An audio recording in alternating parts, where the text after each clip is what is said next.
Coming up on iOS today, Rosemary, Orchard, and I, Mikah, Sargent, talk about when you might find yourself in a situation where you're just without internet and what you do during those times. Stay tuned for this important tip-filled episode of iOS Today. Podcasts you love. From people you trust. This is TWiT. This is iOS Today, episode 730, with Rosemary Orchard and me, Mikah Sargent, recorded Tuesday, November 26th, 2024, for Thursday, December 5th, 2024, taking your devices on the road and offline. Hello and welcome to iOS Today, the show where we talk all things iOS, iPadOS, tvOS, watchOS, visionOS, and future OSs that Apple might have in store. This is a time for us to get together and help you make the most of your devices. I am one of your hosts. My name is Mikah Sargent. And I am Rosemary Orchard, and as always, very excited to be here with this episode for everybody. Yes, very pleased to have you here, Rosemary. And of course, our listeners are always thrilled for us to gather together and help them with their devices. So let's talk about this because, you know, there are times, they're few and far between as the world continues to grow and evolve, that we are without service of some sort, that we don't have cellular connectivity or we don't have Wi-Fi. But there are people who live in rural places. There are people who drive into rural places. There are people who live in very crowded places. And because they live in very crowded places, their service sometimes cuts out. There are people who are on planes who aren't paying for the in-flight Wi-Fi. I mean, there are all of these different times. Maybe you're in a submarine. I don't know where you are, but you don't have connectivity for whatever reason. And so this is a time to kind of figure out what the heck we can do whenever we aren't connected. And I think more importantly, how to prepare for times when we aren't connected. So let's talk about it. Yeah. So, I mean, obviously, we've had a couple of natural disasters in various places around the world recently, which is one of the things that made me think of this, because sometimes even if you usually have great connectivity, you might not have it for a period of time, but you still need your devices to work. And while we'll be focusing more on some of the entertainment-based things today, there are things like having maps available offline, which is just really useful to have. And one of the things that I'm actually just going to recommend to start with is if you've got a whole bunch of data that you've paid for, or you just, you've ripped DVDs and stuff over time, hard drives are getting smaller and smaller. This right here is a SanDisk 4 terabyte SSD, okay? And it fits in the palm of my hand. It is super tiny, and it's USB-C, and especially with the new iPhones, you don't have to have a Mac or whatever to plug this in. This will plug straight into an iPhone with the USB-C cable that it comes with. And so, it can actually be worth thinking about picking up one of these. Black Friday, Cyber Monday sales are happening sort of around this time, and general holiday sales. So, it can be worth just having a good old-fashioned hard drive of some kind. I mean, I'd recommend solid-state disks over hard drives just because less moving parts means less things to break, and this can literally fit in your pocket to take with you. But yeah, having some things offline as entertainment, but also just, so that you don't have to rely on re-downloading things is quite useful. And so I have my entire ebook library on here. I've got my entire audiobook library on here, and I've got some good old films that are my go-tos, as well as some television shows, which are also go-tos. So if I'm going to go and get on a plane or something, then, I take this with me because, as I mentioned, literally fits in my pocket. And then if I don't like what's on the in-flight entertainment, or there is no in-flight entertainment, the in-flight Wi-Fi is down, etc., I've got something to keep me going for quite a while. How often do you audit what's on the device? Do you just kind of before the trip is kicking off, you plug it in and see what you have there? Do you keep a list of what's on there, or do you just kind of go, I'm picking the things that I know I will always be interested in, and so they're there when I need them? Yeah. So this device tends to be the I'm always going to carry these with me type things. So it'll be things like the Back to the Future series, which, is always a great one to watch for me. I really enjoy it. Things like that. And I don't exactly have a list of what's on here. I just kind of know. And like my entire ebook library is on here because ebooks don't take up a lot of space at all. They're very cheap storage wise as a form of entertainment. So I just have all of them on there because it's easier than just picking out a subset. But what I tend to do before, if I know I'm going to be offline for a period of time, is I will, just plug this in and see if there's anything that in particular that I do want to add to my constant collection that I always take with me. But for things that I'm kind of in the process of watching, like, for example, I'm currently rewatching Once Upon a Time, I will download like the next however many episodes of that onto my iPad or whatever it is that I'm taking with me to watch directly, because that will then automatically remove them once I've watched them, instead of trying to keep, the next X episodes of something on a hard drive, which is offline. It's quite nice to do that on a device where it can automatically download the next 5 episodes of something, as you've watched them, which can be really useful, especially if you're going on a trip, because, you watch 5 episodes on the plane, for example, then you get there, it connects to the hotel Wi-Fi, and it downloads 5 new ones for you to watch on the way home. Yes, exactly. Now, when it comes to, taking these trips, especially if you're going overseas or if you are, again, entering an area that you think might have trouble with connectivity, there's a great tip that, Rosemary, you've brought up before, and it's something that you use. Something that I do anytime I'm going to be in a place is I go into my Maps app, and if you're in iOS 17 or later, you can use offline maps that will work even if you're not connected. So what this does is it will let you kind of be aware of your surrounding area and give you the ability to access that full map, including, in many cases, directions while you are offline. Now, there are some different options for whenever you use this feature. You can kind of choose when, if the maps get updated whenever you're connected to Wi-Fi, or if you want it to not do that. You can also optimize your storage space. So if you haven't used a downloaded map in a while, then the system will go ahead and remove it from your device, and you can make it so that the map size is smaller or larger depending on what you need. So it's a great way to make sure that wherever you're going, you can look around and know what in the world is going on. And Rosemary, I think you can talk a little bit about the effectiveness of this, given that this is something you use regularly. I think you travel more than I do. Yeah, but honestly, even when I'm not traveling, there are just times when, especially 5G seems like a really great invention because it's super fast. But the problem with 5G is it's also a really short wave, which means that it's fabulous when you're standing underneath the mast or like immediately around the mast, but you go a little bit further away and your signal drops off massively and it gets really, really slow and it's really difficult to use. And unfortunately, at least over here in the UK and in my experience in Europe, as we've got more 5G, we've got less 3G and 4G, which means that those slower, longer waves, which were designed to work over a bigger distance, don't really exist anymore. So having offline maps, if you're going somewhere, is great. And also, if you're going to be taking something like, I don't know, the Tube in London, which it does kind of have Wi-Fi in some places, and like they're adding signal to more of it as you go. But it's quite nice to be able to just be like, oh, right, yes. So I know that when I get to Baker Street, I want to go to X,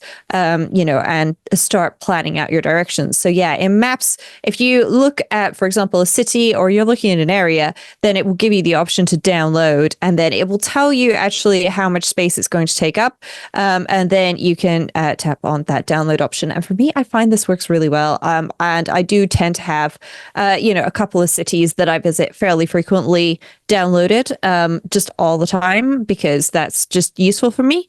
And you can also, if you tap on your profile and then you go to offline maps, then you can see what offline maps you have, and you can also delete them there and so on. And if something, for example, this download has failed because I've been obviously sharing my screen and everything, then you can see that, and you can turn on and off automatic updates, whether or not the maps sync to your Apple Watch, which can also be really handy, just so that you do get those directions on your wrist and so on, which, just makes a little bit of a difference when you're traveling and you want to have these offline. And also, if you're going on a long drive, and I know the holiday season's coming up, so more folks are going to be traveling longer distances, I would recommend please download the maps of the route that you're going to be driving over before you go, because there at some point may or may not be a signal dead spot in the middle, and you do not want that to be like the time where you've got signal dead spot and maps just didn't cache that bit yet, or you end up having to take a diversion due to unexpected inclement weather, like the flooding here in the UK that we've currently got and things like that. So yeah, download a map before making a long journey is definitely my recommendation. If you're going to go visit a city, why not download the map just to save yourself some battery life and data on your device as well. Data, people tend to worry about a little less now, but battery life, I don't know about you, Mikah, but I always want to make sure that I've got as much battery life as possible, and maps will definitely eat up your battery life if you're constantly downloading new information. Yes, it is a huge battery hog, a huge data hog, because of the fact if you're using it in that way, it is regularly updating for traffic, and it can be a huge hog on kind of all of your systems.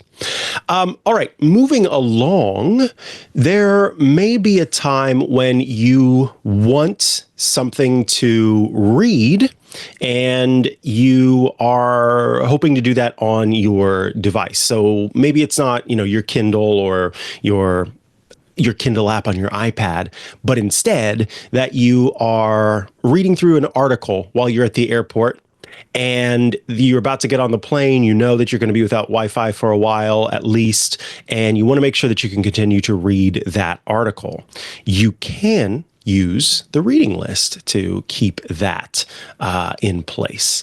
And so it's as simple as, while you're on a page, a web page that, you're reading the latest Wire kind of review, you tap the share button while you're on that page and tap add to reading list, and then it's going to save it there.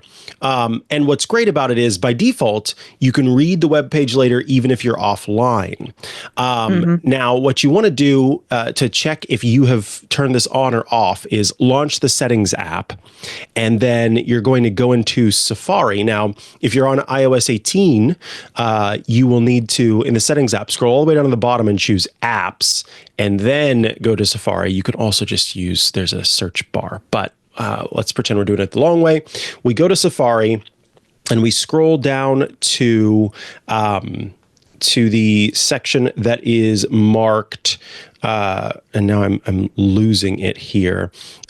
It is in reading list, and then you tap on reading list and you say to save them offline. So that is how you take care of that and make sure that those pages will be saved in your reading list. And so there's a simple setting called automatically save offline, and mine is toggled on, so I know that if I'm not connected, I will be able to continue to read whatever article I was reading before I got on the plane. Mm-hmm. Yeah, this can be really great if you are looking at like a web page that's got like a short story or longer story on it, for example, and just having, the reading list saved offline. I also use this if I'm going to be, for example, I don't know, troubleshooting family tech, particularly if, say, they've got issues with their Wi-Fi. And I know that, I'm going to be the one that's fixing that. I will add these pages to my reading list before I go to their house, because it's I'm doing a little bit of research beforehand, and I'm gathering my links, so it's a good spot to just be able to come back to. And B, it means that, if their Wi-Fi is down, which, if they're asking me to help fix their Wi-Fi, it's probably because it's down, right? Then I have those saved offline, ready for me to access to help with the troubleshooting, which can be just very useful to have. Indeed. All right. Let's see. What's next? What if I want to jam out and also maybe watch some shows, and I don't have one of those handy dandy external hard drives?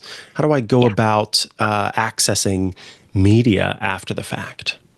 That is a really good question, and it depends. So the music app works in one particular way, and I'm going to start actually with the TV app from Apple. Now, I am going to say pretty much every streaming app, depending on the plan that you pay for, has the option to download media offline, including, of all things, TikTok. Now, some of these will let you choose what you're going to download, and some of them, TikTok, will just be like, I'm going to download the next X videos for you, and that's it. That's all you got.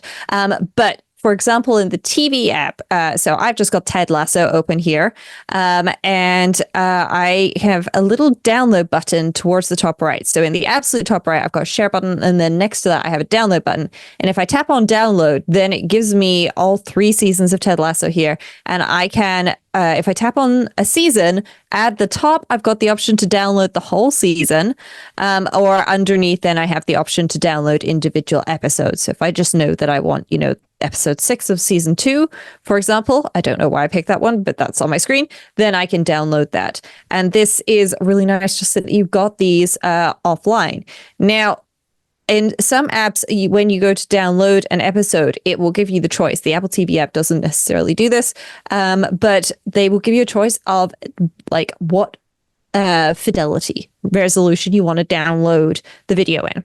And especially if you're going to be watching something on an iPhone, consider how great your eyesight is and the position of where your device is going to be relative to your eyeballs.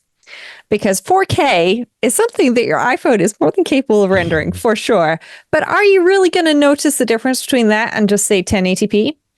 Maybe not. And if you're trying to cram a lot of stuff onto a smaller device where you don't have as much storage space, it is worth considering, do you need the full resolution version, or could you maybe download a lower resolution one? Now, I guess. depending on what you're going to be doing, if you're planning on plugging this in to like a TV and playing it back on a TV, or airplaying it to an Apple TV at another location, then, 4K, absolutely go for it, by all means. But if you're planning on watching it on a device, especially one with a smaller screen, then do you really need the full resolution? Maybe not. And then in Apple Music, it's a very similar story. And so I'll just go into my favorite songs here.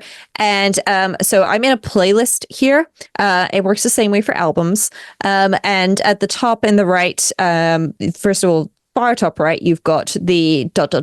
Mikah's favorite button, aside from the info bubble. And then next to that, there is a little download. And if I tap on that, then this will download the whole playlist. Now, if I just want to download one particular song, there's some songs currently unavailable. Interesting. Then I can tap on the 3 dots. And then in this case, it's showing me remove for this one because I've got it downloaded. But if I maybe find something that I don't have downloaded on my device, I suspect I have most of my music downloaded on my device. So I'm going to find Wicked, the soundtrack, the newest one, and then use this as an example. And so if I wanted to download Popular by Ariana Grande, I tap on Mikah's ... button. I'm giving you the button now, Mikah. And then, first of all, you'll need to add it to your library if you've not already done so. And then once you've added it to your library, then it should give you the option for downloading it or not downloading it. I have mine set up to automatically download, which, that works for me. But if you have, for example, added the whole album, then you can then go ahead and download individual tracks and have those offline, which again, going back to what I said earlier about maps for really long journeys, download some music as well, because you do not want to be in a signal dead spot on like a really lonely stretch of road, just going, oh, okay. And now I'm out of music. Great. Yeah. Especially because there are times where I want music and times where I feel like watching a show and times where I want to read it. It all depends. And if I kind of put all of my eggs in one media basket, then I end up sitting there going, why? Why didn't I think about doing this instead? So it's really nice to be able to say, no, I want to make this switch right now and try this out. All right. One last thing we want to cover here, which is being able to connect even when everything else is working against you, to conspire to make it so that you don't have connectivity. This is a time when there's no cellular service, there's no Wi-Fi, not even on an airplane, where you may be able to network to the Wi-Fi there, but you're out in the wilderness, you are hiking, you are far away from civilization, or your mouse is just down because there was an unexpected surge in the river. Also possible as well. And in all of those cases, modern smartphones, an iPhone being one of them, are able to make use of satellite connectivity. This was a feature that first came about as a means of emergency access to say, I'm in a situation where I need help. Here are a couple of messages I can send, and I am able to have those routed to a nearby emergency kind of area, right? That's not the case now. It's more powerful than it was before. Apple kind of dipped their toe in the water a little bit, or I should say dipped its toe in the water a little bit with whether this would be something that could become more. And now you can use it to also just send messages.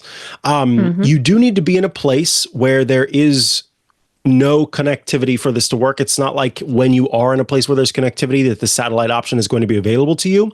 But Apple does provide a little demo that you can do to figure out kind of how it works, to be prepared for it when that comes. And the way that you can do it very easily is by on your iPhone, swiping down from the top right corner of the screen and moving down to the activity section, also called the mobile data button. And that's the one that has an antenna with little waves going out from it. So we'll tap on that. And from here, we want to tap on satellite. And then you'll see an option that pops up that says try demo. When you do that, it will show you how this works. So it says try connecting to satellite.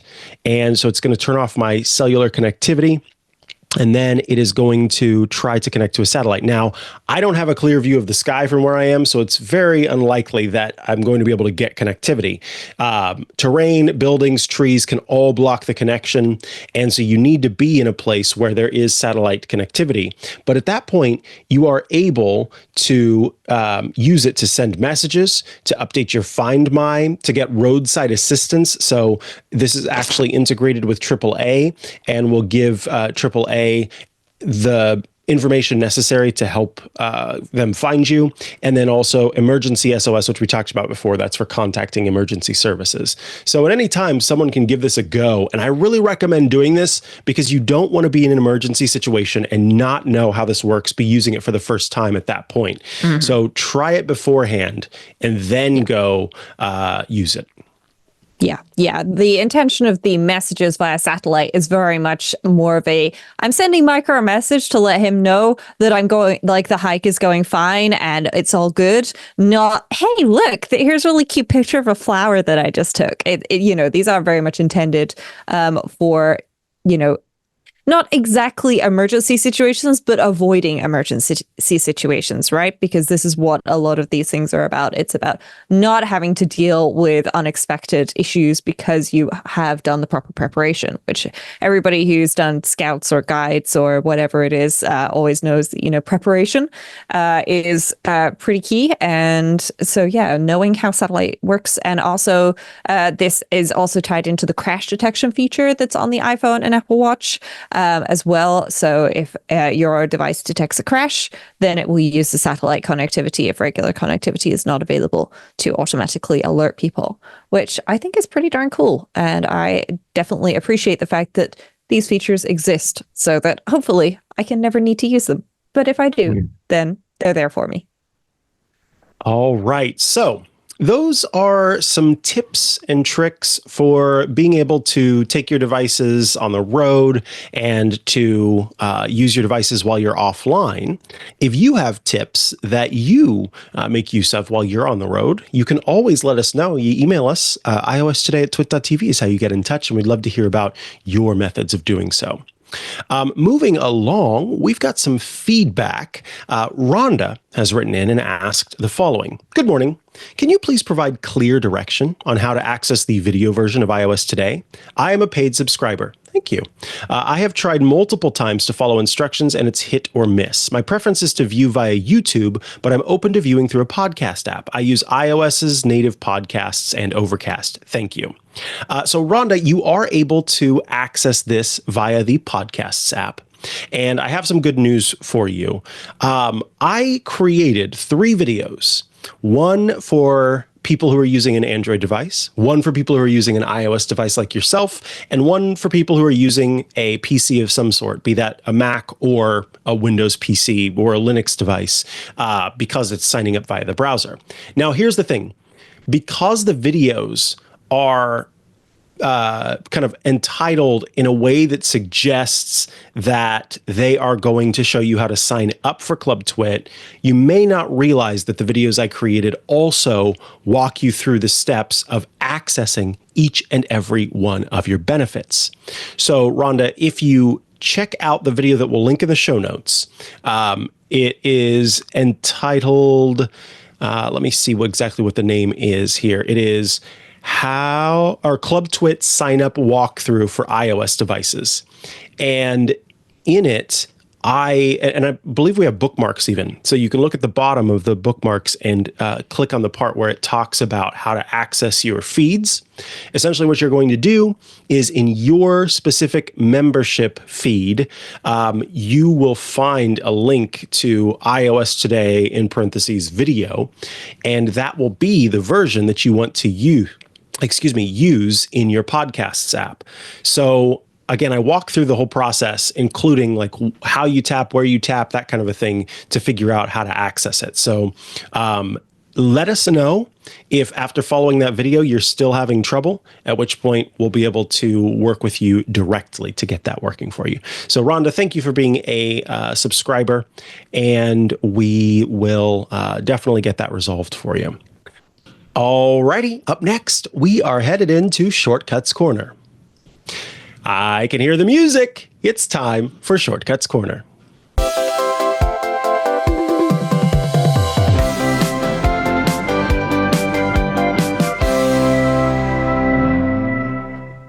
Welcome to Shortcuts Corner, the part of the show where you write in with your shortcuts requests, and Rosemary Orchard, our shortcuts expert, provides a response. The first Shortcuts Corner request comes in from Adam. Adam writes, "Hi, Rosemary and Mikah. Thanks for all that you do." Thank you, Adam. I have a problem with the Reminders app that I'm hoping Rosemary can help me with. My biggest frustration with the iOS Reminders app, particularly on the iPhone, is that the option to reschedule all overdue tasks is missing. I've tried to solve the problem with a shortcut, but I keep running into the same problem. I am able to identify all overdue tasks and change the due date using Edit Reminder and set due date in Shortcuts. However, that action ends up overriding the time of day I want the tasks to have. Instead, all of the overdue tasks end up being due at the same time of day the shortcut is run. For example, if I apply the shortcut at 1:30 p.m. to an overdue recurring task that is scheduled for 8 a.m. every morning, the task will end up being rescheduled for tomorrow at 1:30 p.m. rather than at 8 a.m. Thanks in advance, Adam. Ooh, okay. Rosemary, take it away. Alrighty. Well, for this, I have prepped with an overdue reminder in Reminders. Dun, dun, dun. So we've got an overdue reminder. It was due yesterday at 6 p.m. And then what we need to do in Shortcuts is we need to use the reminders action to find our reminders. So if we look at reminders, there's one called Find Reminders, and that's what I've added. So I've already filtered it to just the right list because I have lots of reminders and I don't want to clog up the demo with those. But then I'm also going to add another filter. And I know, Scott, you already figured this out, but I'm just going to show everybody else how to do this. So what I'm going to do is I'm going to say the deadline, and at the moment it says is on. And if I tap that, then I can say is before. And then if I tap and hold on the date, then I can use the current date and time. So now if I run this, then it's actually come back with a whole bunch of things, which is not what I was after. But that's okay. I will just see if I can perhaps pop this on a different list just to make it a little bit easier to demo. And there we go. I'll just pop it on, delete these. And then we can use that just to make it a little bit cleaner so that we don't have too many things. There we go. Just the one. So now what I'm going to do is I'm going to ask for some input. And what I'm going to do here is I'll ask for the input, and I'm just going to be asking for a date. Not time. But the thing to know about when you get a date in shortcuts is it has an implicit time attached to it, as you have discovered, Adam, with your action here, because you are finding that the current time is being used.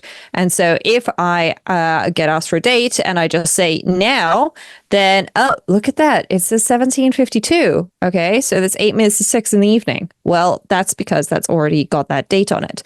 But now what I'm going to do is I'm going to use a repeat with each action. To go over each of the reminders that we have. And then I am going to get a property from the reminder.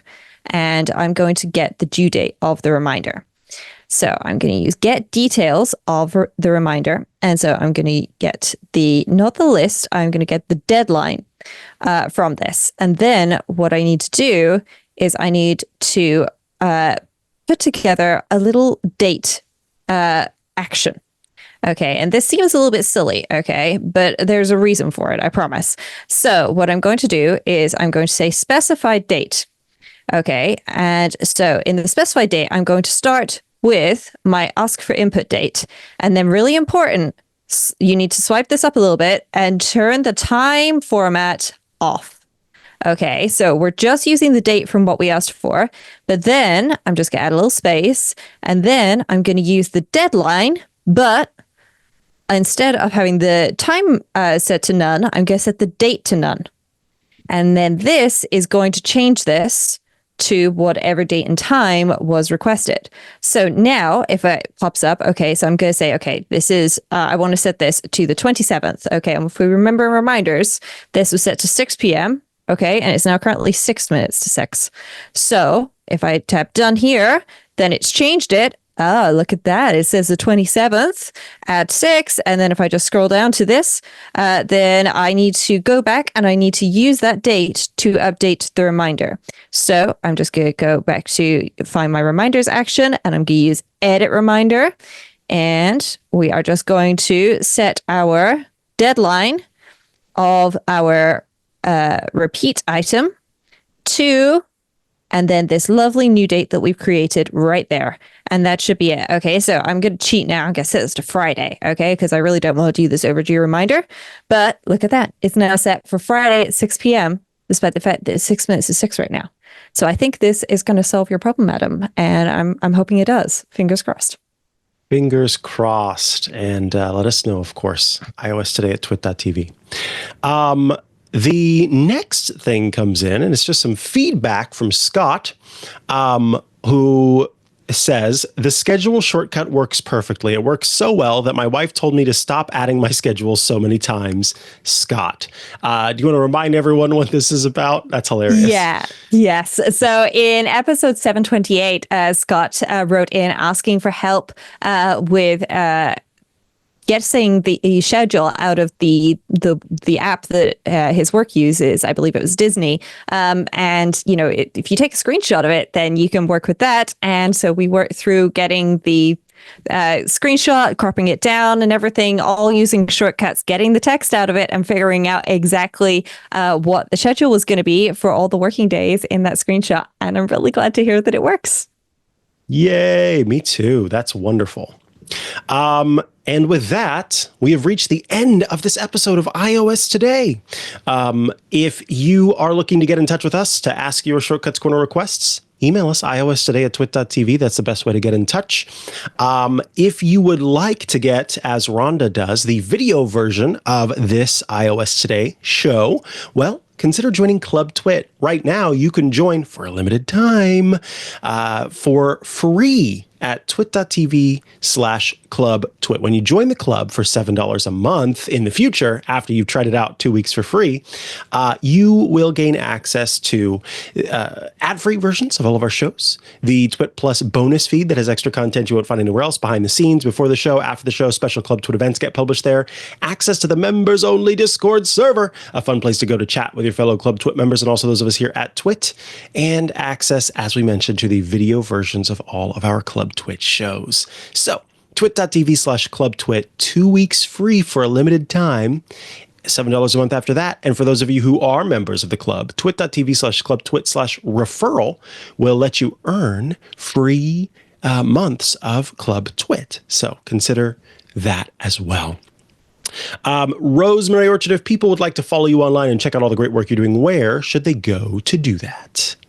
The best place to go is rosemaryorchard.com, which has got links to apps, books, this podcast, and of course all the social media sites. But you can also find me hanging out in the Club TWiT Discord, where people love to join us to chat during the show, but also to share their favorite bits of the show after it gets posted. Where can folks find you, Mikah? If you're looking to follow me online, I can be found at Mikah Sargent on many a social media network, or you can head to CHIHUA.coffee, where I've got links to the places I'm most active online. Thank you so much for tuning in today to this episode of iOS Today. We will catch you again next week for another episode. Bye-bye.